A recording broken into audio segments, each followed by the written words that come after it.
In 1926, exactly 100 years ago, American banks started handing out small pamphlets to their customers for free.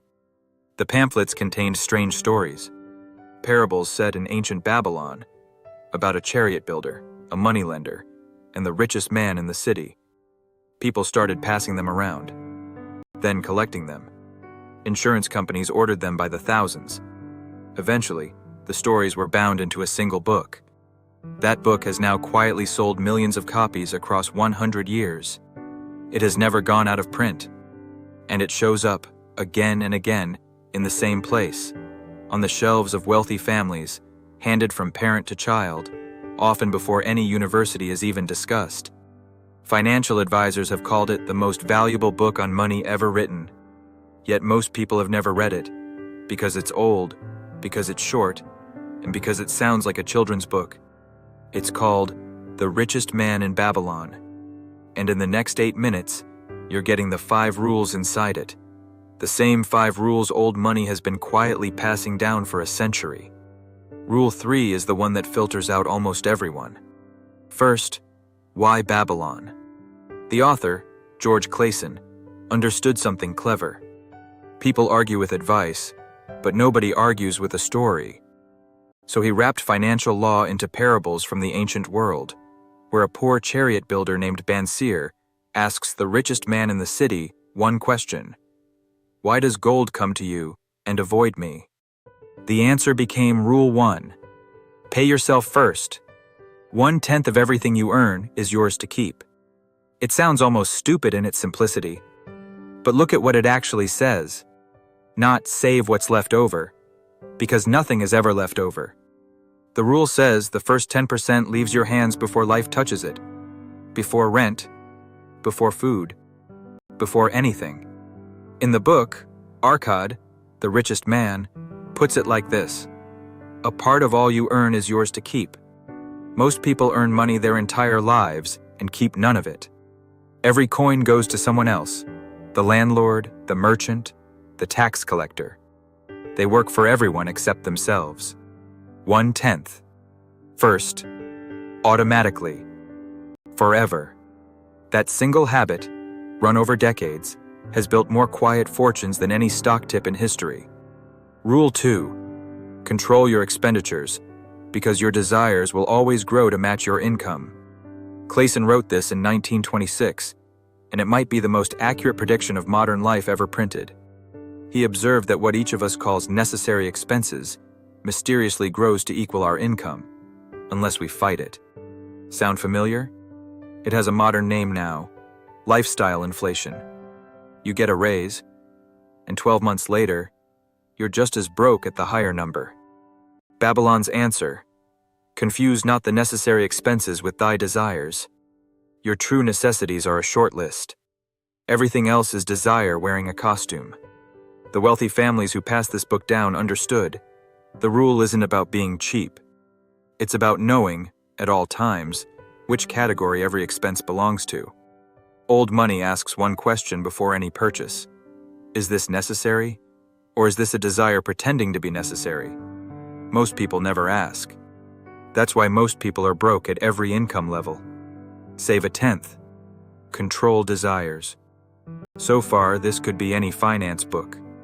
But Rule 3 is where Babylon separates from everything written since. Because Rule 3 is about what your gold does when you're not watching, and it contains a sentence that old money families treat almost like scripture. Rule 3. Make thy gold multiply. Here's the sentence: every coin you save is a slave that works for you, and every coin it earns is its child that also works for you. The saved 1/10 is not a pile. It's an army. Each coin gets sent out to work, invested, and brings back more coins. Those new coins get sent out too. The army grows. The children have children. This is compound growth, explained 4,000 years before the spreadsheet, and explained better. In the book, Arcad describes his first investments: lending to a shield maker who paid him back with interest, which he lent again. Slowly at first. Then the stream became a river. Notice what this rule kills: The idea that saving alone makes you wealthy. A pile of coins under the bed shrinks every year. The rule isn't save, the rule is deploy. Money sitting still is dying. Money working is multiplying. And notice the patience built into it. Children take time to grow. The richest man in Babylon got rich slowly, on purpose, because slow was the only speed that was real. A tenth saved. Desires controlled. Gold deployed. 3 rules build the fortune. The last 2 rules exist for a darker reason. Because Babylon knew something modern finance forgot. The moment you have gold, the world starts designing ways to take it from you. Rule 4 is your armor. Rule 4. Guard thy treasures from loss. Clayson wrote, "The first sound principle of investment is security for thy principal. Before you ask how much can I make, ask how much can I lose." In the book, Arcad tells the story of his first failure. He gave his savings to a brickmaker, who went to buy rare jewels. The brickmaker was deceived. The money vanished. The lesson cut deep. Never trust your gold to someone outside their own craft. The brickmaker knows bricks. He does not know jewels. Now count how many modern disasters this one rule prevents. The dentist trading crypto on a tip. The engineer buying real estate in a country he's never visited. The retiree handing savings to a confident stranger with a guaranteed return. Babylon's law. Take counsel only from those skilled in the thing itself. And if a return sounds like adventure, it's not investment, it's gambling wearing investment's clothes. Old money is famous for being slow and boring with capital. This rule is why. Boring is what surviving 100 years looks like. Rule 5. Increase thy ability to earn.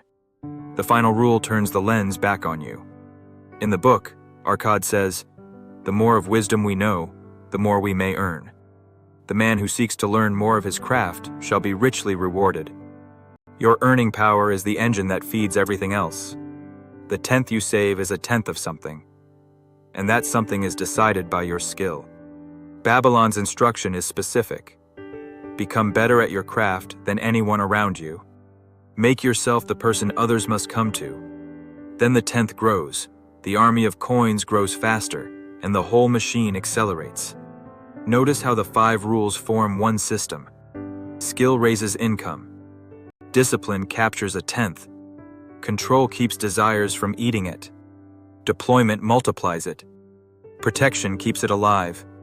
Remove any one rule and the machine stalls. Run all 5 for 30 years. And you become the thing this channel studies. You become the first generation. 100 years. 5 rules. A book short enough to read in an evening. Here's the question worth sitting with. Why does a 100-year-old pamphlet still outperform almost everything published since? Because it contains no predictions, no hot sectors, no charts, nothing that expires. It describes the permanent mathematics of wealth, the part that was true in Babylon, true in 1926, and true this morning. That's the actual secret of old money knowledge. It isn't hidden. It's just old. And people dismiss old. The crowd chases what's new, because new feels like an edge. Meanwhile, the same 5 rules sit in plain sight, on a shelf, passed from one generation to the next by the families who know better. The book costs less than a lunch. The rules cost nothing. 100 years of evidence says they work. In 1926, banks gave this book away for free. A century later, the families who read it own the banks. The rules were never the secret. Reading them was.